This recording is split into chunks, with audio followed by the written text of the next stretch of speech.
qu'il en est de la jouissance phallique ou dans la production matérielle de la force de travail.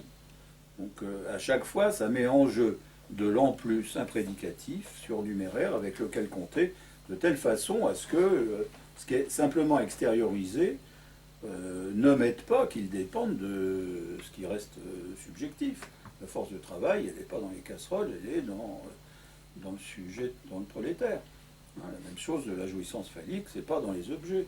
Bon, les objets ont l'air de soutenir quelque chose d'autre qui vaut comme jouissance de l'autre, mais qui n'existe pas. Hein. L'autre n'existe pas, il ne faut pas se leurrer. Il n'y a pas de jouissance de l'autre. Il n'y a pas une jouissance d'une inexistence. Enfin, le sujet, enfin, il faudrait mieux que je le dise comme ça, c'est que le rapport des jouissances, tel que Lacan les met en jeu dans Encore, fait que l'inexistence de l'autre assure le fondement d'évidement de la structure fonctionnelle du sujet. Ça oui. C'est pour ça qu'il y a une nécessité de revenir constamment depuis un extérieur inexistant à une existence fondée d'évidement, fondée de vide opératoire. Excuse-moi, c'est quoi les trois modes de la sphérécité? J'ai une surface de Boyle, autrement dit, c'est une triple bande de Möbius que je dessine pas comme ça. Je dessine faussement une première bande de Möbius, une deuxième bande de Möbius, et puis une que je dessine pas de façon möbienne en raccordant les opposés. Mais ce sont des indications minimales. Hein, si j'étais très bon, je devrais faire une triple bande de Möbius. Mais je ne suis pas sûr que les dessins de Jean-Pierre Petit soient corrects. Et j'ai l'impression qu'il noie le poisson, qui est cette triple aspéricité, et censément avec un point focal qui n'apparaît pas géométrique, on peut dire que c'est pas mal, mais un point triple qui tient à la construction de la surface de Boyle, il n'y a aucune raison d'en passer par cet artefact d'un point triple, qui est un point de singularité qui n'est pas dans la structure non plus. Donc ça me fait problème. Bon, enfin, si j'avançais, si j'étais meilleur, je trouverais sûrement des solutions. Je ne suis pas sûr qu'elles soient faciles à trouver non plus. Et donc, j'attends que ceux qui s'y intéressent s'y mettent. Mais il faudra bien qu'on ait des aspects pratiques de maniement des plans projectifs. Moins faussant que le cross-cap qu'utilise Lacan. Je pense que quand Lacan utilise le cross-cap, il se prend les pieds dans les singularités, qui sont vraiment des effets de dessin, qui n'existent pas. Il a tort d'en tirer des conclusions. Hein.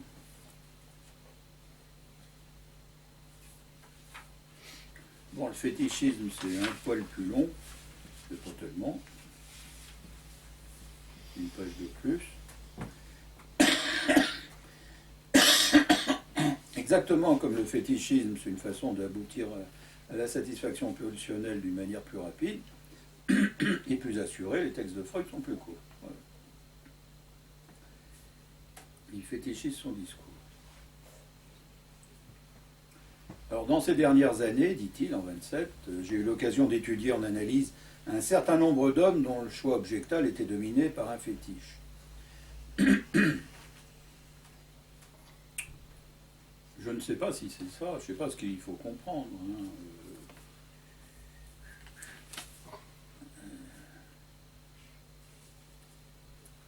Le fétiche, c'est pas l'autre, c'est pas un autre sujet. Hein.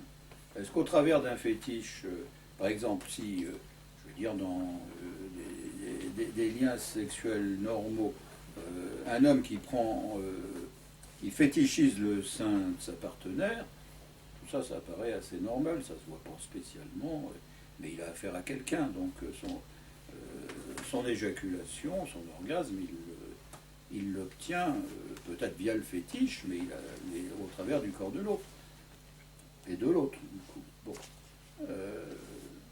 Freud a l'air de dire qu'on peut se passer de l'autre et du partenaire. Je ne sais rien, je n'ai pas vu assez de fétichistes pour assurer les choses. J'ai un petit doute. Mais ce qui m'intéresse en l'affaire, c'est le fétichisme normal et des plus communs, celui dont Freud parle aussi pour névrose et psychose. Enfin, tout ça, c'est assez bien reconnu, hein, le fétichisme, ou la perversion, peut-être plus exactement, de l'obsessionnalité, Mais donc, en 27, il discute de ça. Il discute justement de ces rapports du fétiche avec ce qu'il a mis en place pour distinguer dans les années 24 névrose et psychose.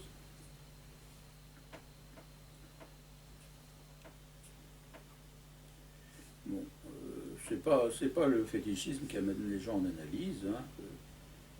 Ce fétiche, en effet, est bien reconnu par ses adeptes comme une anomalie, mais il est rare qu'on le ressente comme un symptôme douloureux.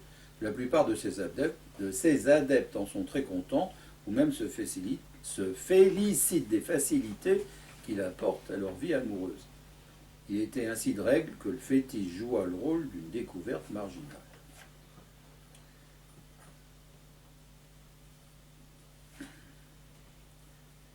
Donc,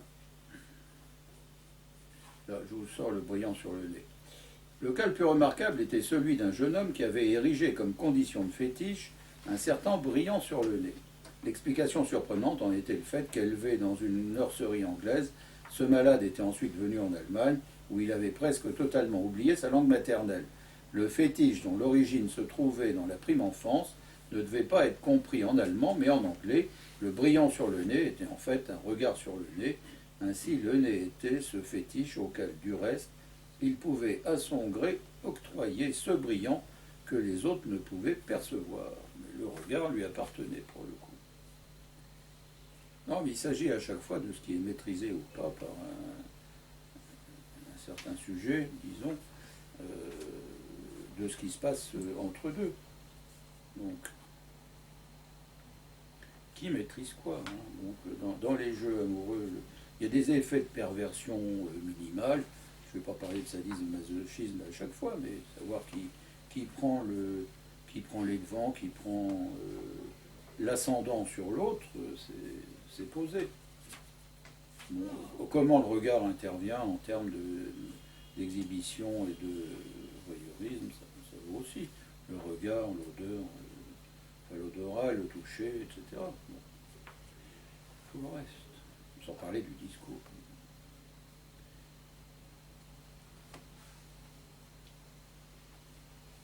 Donc dans tous les cas, les renseignements fournis par l'analyse sur le sens et la visée du fétiche étaient les mêmes.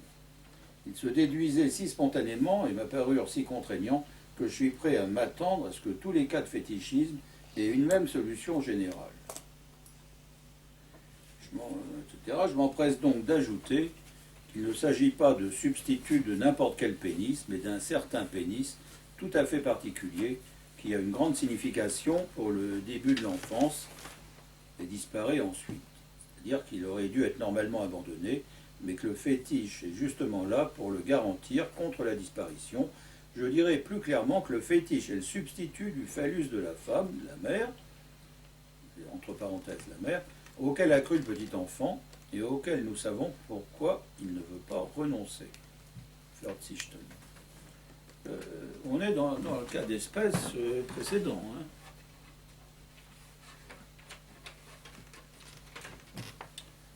Dire que cas d'espèce, c'est un phallus imaginaire de la femme, d'une femme qui renvoie à la femme qui n'existe pas et qui vaut elle comme mère. C'est comme ça que je considère la femme dans le réel, dans son inexistence, aussi réelle que la mère. Donc la question même du phallus féminin et maternel est posée, le fétiche venant là pour rapporter à la structure phallique symbolique dont le père est le garant. C'est bien pourquoi ça passe par énoncé, énonciation, hein, où la mère ou son substitut, énonçant, si tu continues de te la tripoter, ton père va te la triper, donc ça renvoie au père, l'énonciation du genre passage à l'acte, symbolique, appartient au père. Donc, je poursuis Freud, le processus est donc celui-ci. L'enfant s'était refusé à prendre connaissance de la réalité de sa perception. La femme ne possède pas de pénis, donc ça c'est la réalité. Non, ce ne peut être vrai, car si la femme est châtrée, une menace pèse sur la possession de son propre pénis à lui. ce contre quoi se hérisse ce morceau de narcissisme dont la nature prévoyante a justement doté cet organe. C'est bien. C'est d'une panique semblable, peut-être, que sera pris l'adulte au cri de le trône et l'autel sont en danger, donc les deux à la fois. Hein. Panique qu'il mènera à des conséquences aussi dénuées de logique. Si je ne me trompe, Laforgue dirait, référence à la scotomisation, perception du manque de pénis chez la femme est scotomisée. Bon, Freud n'est pas exactement d'accord avec ça, puisqu'il pense que le terme de refoulement conviendrait mieux, mais après il ressort le terme de scotomisation. Il serait juste de dire en allemand Verleugnung, démenti, plutôt que même que refoulement ou que scotomisation. Donc la situation que nous décrivons montre que la perception demeure et qu'on a entrepris une action très énergique pour maintenir son démenti. Donc je trouve beaucoup plus explicite dans ce texte antérieur que dans celui de 38. Hein. Donc, la perception demeure. Qu'est-ce que ça veut dire? Ça veut dire que la question de la réalité est bien présente. Il s'agit de moins fine. Donc, mais qu'est-ce qu'il dit exactement? Perception demeure et qu'on entreprend une action très énergique pour maintenir son démenti. Voilà. La question du démenti. Donc il y a la reconnaissance, Anerkennung, mais qui est quand même une reconnaissance de cette réalité, mais sous la forme d'une réalité de la menace, hein, de ce qui est énonciation paternelle, transitant par un énoncé maternel. Ce qui a été entrepris pour en amoindrir la véracité de cette réalité, c'est de construire un fétiche qui a un équivalent phallique, positivé en quelque sorte, comme médiation vers le phallus symbolique.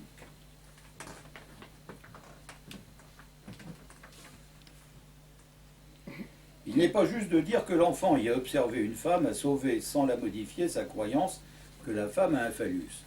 Il a conservé cette croyance, mais il l'a aussi abandonnée. Conservation, bon. Il y a une dialectique, on va dire, hein, parce que abandon, conservation, dépassement sont les termes même de la dialectique et du Naufebung. Hein.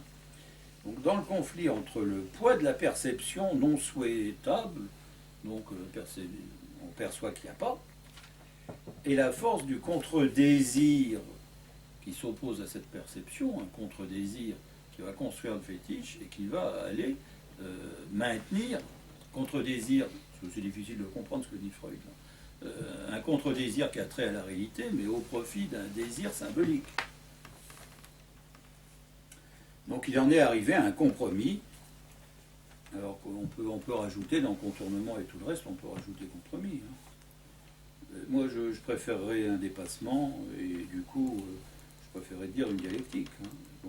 Un compromis, comme il n'en est de possible que sous la domination des lois de la pensée inconsciente, les processus primaires. C'est vrai que quand Lacan dit le processus primaire est d'obstruction, je pense qu'il dit quelque chose qui est d'assez clair. Hein. Enfin, c'est peut-être pas clair comme ça. Dans l'explicite, ça devient clair. Que le processus primaire soit d'obstruction. Moi, je le situe là, hein, le processus primaire. Là, dans la réalité, et avec la conscience, on est dans des processus secondaires d'adaptation à la réalité, de saisie des objets, enfin bon, d'action, de savoir conscient, bon, de connaissance, mais peut-être du coup de reconnaissance. Le processus primaire, si je le situe là, je le situe évidemment sur toute la bande de Möbius. À ce niveau-là, il est effectivement d'obstruction. Mais c'est une obstruction qui fait passage.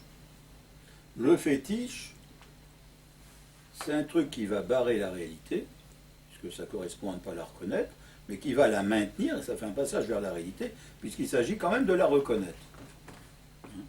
Au profit quand même.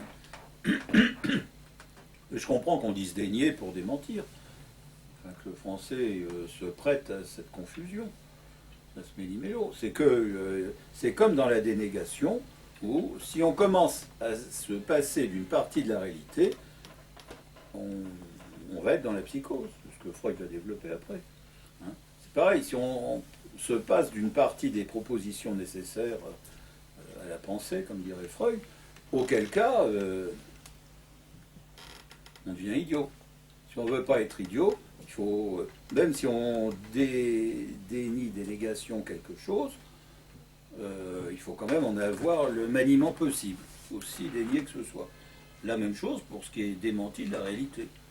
Donc, ça ne va pas toucher les mêmes secteurs du schématisme, il n'empêche. Hein, la dénégation va plutôt fonctionner à ce niveau-là. Hein, c'est le processus primaire qui va faire lien de la dénégation à l'effet de démenti dialectisé avec la reconnaissance qui concerne la réalité.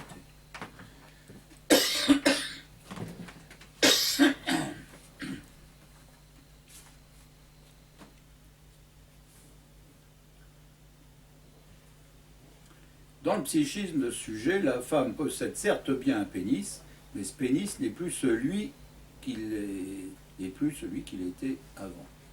C'est pas le même pénis. Hein. Quelque chose d'autre a pris sa place, a été désigné, pour ainsi dire, comme substitut et est devenu l'héritier de l'intérêt qui lui avait été porté auparavant. Ce côté de généralité de Freud fait croire, mais alors là c'est un truc à discuter avec Freud. Je ne sais pas s'il faut entonner la même chanson tout de suite. C'est que de toute façon, si tout le monde est quelque peu fétichiste, sinon pervers, tout le monde, tout un chacun ne vit qu'en mettant en place un substitut de pénis maternel. Voilà, ça c'est une extension à voir. Si c'est aussi normal que ça. Hein. Je rappelle que dans le... Voilà, il y a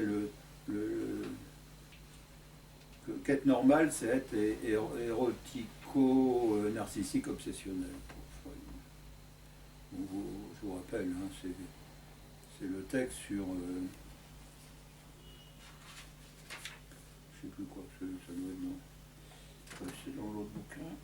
Si on a un résultat avec des problèmes, c'est le texte terminal. Non, pas terminal.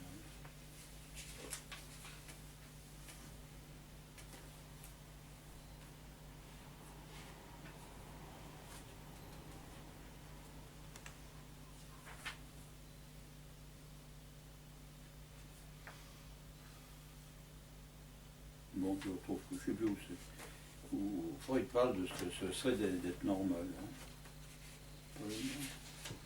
Mais à entendre Freud lu par vous, on croirait c'est que... des types libidinaux, c'est dans la vie sexuelle.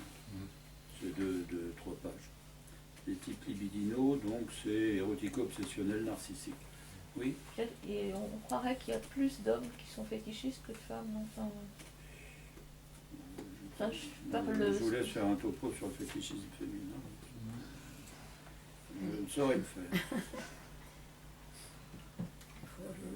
Mais sûrement qu'il y a aussi quelque chose de semblable. Mais Freud se pose la question de savoir qui devient fétichiste, quel homme devient fétichiste et quel homme devient homosexuel. Probablement pour des femmes, ça se présente aussi comme ça. Hein, et derrière le fétichisme, qui est normalement fétichiste comme homme, qui est peut-être normalement fétichiste comme femme, sûrement. Mais à ce moment-là, il va de soi que le pénis masculin est quand même pris, à juste titre, comme fétiche, et auquel cas, ça fait une confusion. Je pense que l'organe lui-même, il a une valeur de fétiche. Parce que ce qui compte, c'est la structure signifiante dans l'affaire. On ne peut pas non plus en parler autrement. Donc à partir du moment où la structure signifiante rencontre la réalité, la concrétude, disons, le fétiche se présente.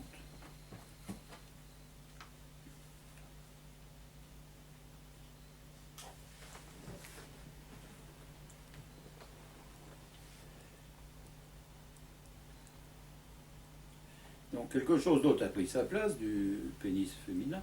Elle a été désignée, pour ainsi dire, comme substitut et est devenue l'héritier de l'intérêt qui lui avait été porté auparavant. Mais cet intérêt pour le pénis féminin ou de la mère est encore extraordinairement accrue parce que l'horreur de la castration s'est érigée en monument en créant ce substitut. La stupeur devant les organes génitaux réels de la femme, qui ne fait défaut chez aucun fétichiste, demeure aussi un stigma indélébile du refoulement qui a eu lieu. On voit maintenant ce que le fétiche accomplit et par quoi il est maintenu.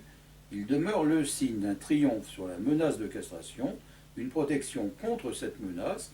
Il épargne aussi au fétichiste de devenir homosexuel en prêtant à la femme ce caractère par lequel elle devient supportable en tant qu'objet sexuel. Le caractère, ça veut dire un pénis. Hein. Donc c'est admettre que la femme n'ait pas de pénis, mais d'opérer en tenant compte d'un substitut de ce pénis féminin. Alors que, toujours à suivre Freud, l'homosexualité se fonde sur la non-reconnaissance de l'absence de pénis féminin. Ça fait une différence notable entre les deux. Donc dans la suite de sa vie, le fétichiste croit jouir encore d'un autre avantage, de ce substitut des organes génitaux. Le fétiche, dans sa signification, n'est pas reconnu par d'autres. C'est pourquoi on ne le refuse pas. Il est facilement abordable. La satisfaction sexuelle qui y est attachée est aisée à obtenir. Ce que les autres hommes recherchent et ce pourquoi ils doivent se donner de la peine n'exige aucun effort du fétichiste. Je pense vraiment que dans Freud, le fétichiste se passe de partenaire sexuel. Bon. J'ai mis longtemps avant de me rendre compte de ce que j'étais en train de lire. Alors qu'il me semblait que le fétichisme allait de pair avec un partenaire. Bon. Je suis preneur de toutes les discussions là-dessus. Donc, on va avancer vers d'autres choses. Il n'est probablement épargné à aucun être masculin de ressentir la terreur de la castration lorsqu'il voit l'organe génital féminin. Pour quelle raison cette impression conduit certains à devenir homosexuels, d'autres à se défendre par la création d'un fétiche, tandis que l'énorme majorité surmonte cet effroi? Cela, certes, nous ne pouvons pas le dire. Il se peut que parmi le nombre de conditions qui agissent simultanément, nous ne connaissions pas encore celles qui régissent les rares dénouements pathologiques. Au reste, nous devons nous contenter de pouvoir expliquer ce qui s'est passé et nous devons écarter provisoirement la tâche d'expliquer pourquoi quelque chose ne s'est pas produit. Donc on devrait s'attendre à ce que, comme substitut de ce phallus qui manque à la femme, on choisisse des objets ou des organes qui représentent aussi des symboles du pénis. C'est l'imaginaire freudien. Cela peut être assez souvent le cas, mais ce n'est en tout cas pas décisif. Dans l'instauration d'un fétiche, il semble bien plus que l'on a affaire à un processus qui rappelle la halte du souvenir dans l'amnésie traumatique. Ici aussi, l'intérêt demeure comme laissé en chemin. Les dernières impressions de l'inquiétant, du traumatisant en quelque sorte, sont retenues comme fétiches. Les exemples de Freud. Si le pied ou la chaussure ou une partie de ceux-ci sont des fétiches préférés, ils le doivent au fait que, dans sa curiosité, le garçon a épié l'organe génital de la femme d'en bas, à partir des jambes. La fourrure et le satin fixent, comme on le suppose depuis longtemps, le spectacle des poils génitaux, qui aurait dû être suivi du membre féminin ardemment désiré. L'élection si fréquente des pièces de lingerie comme fétiche est due à ce qu'est retenu ce dernier moment du déshabillage, pendant lequel on a pu encore penser que la femme est phallique. Mais je ne veux pas affirmer qu'on peut chaque fois parvenir à connaître avec certitude la détermination du fétiche, etc. etc. Bon. Donc, empruntant une voie purement spéculative, dit Freud, j'ai dernièrement trouvé que la névrose et la psychose diffèrent essentiellement en ce que dans la première, donc on a affaire à un schéma de cet ordre, hein, le moi au service de la réalité réprime un morceau du ça qui est de l'ordre des processus primaires, hein, que je dirais d'abord signifiant, tandis que dans la psychose, signifiant et pulsionnel, tandis que dans la psychose, il se laisse emporter par le ça à se détacher d'un morceau de la réalité. Donc la réalité défaillante dans la psychose, le ça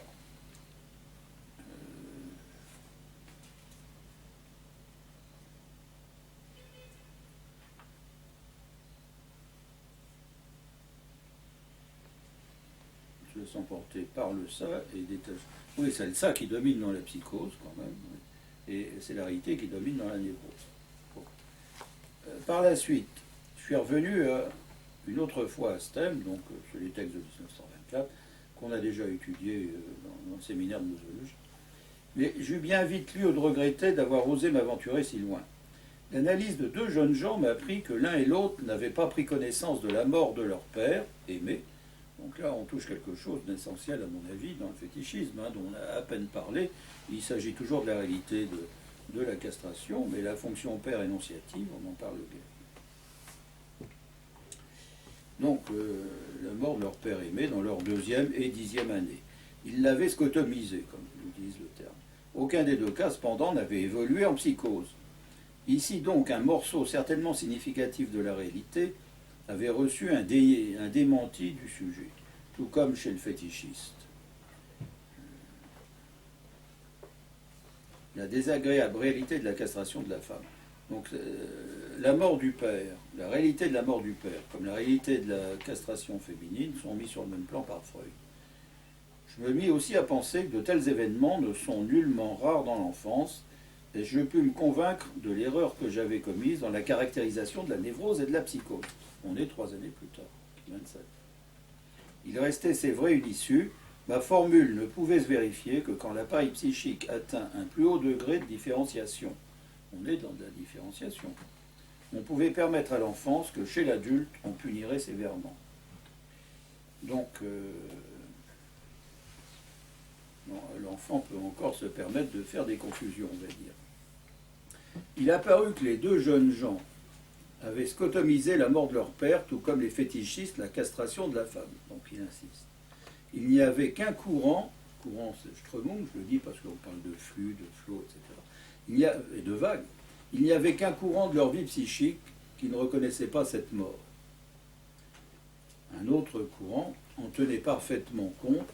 Les deux positions, celle fondée sur le désir et celle fondée sur la réalité, coexistaient. On est dans les mêmes conditions entre ce qui est de l'ordre du désir, de la menace, de la signifiance, etc., et en face de la réalité. Ce clivage, pour l'un de mes deux cas, était la base d'une névrose obsessionnelle, moyennement sévère. Dans toutes les situations, le sujet oscillait, on revient sur les vacillations, entre deux hypothèses. L'une selon laquelle son père vivait encore et empêchait son activité, et l'autre au contraire selon laquelle son père étant mort, il pouvait à juste titre se considérer comme son successeur. Je peux aussi maintenir ma supposition que dans la psychose, un des courants, celui fondé sur la réalité, a vraiment disparu.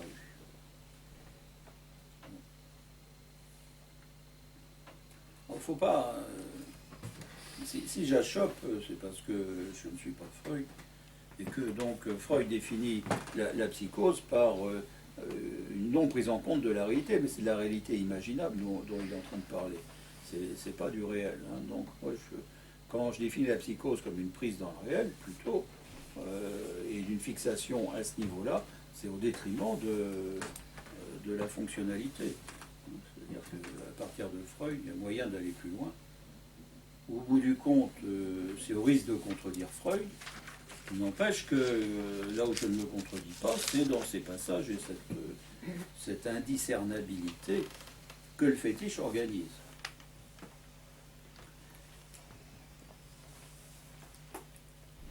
Donc dans des cas très subtils, c'est dans la construction même du fétiche qu'aussi bien le démenti que l'affirmation de la castration ont trouvé accès.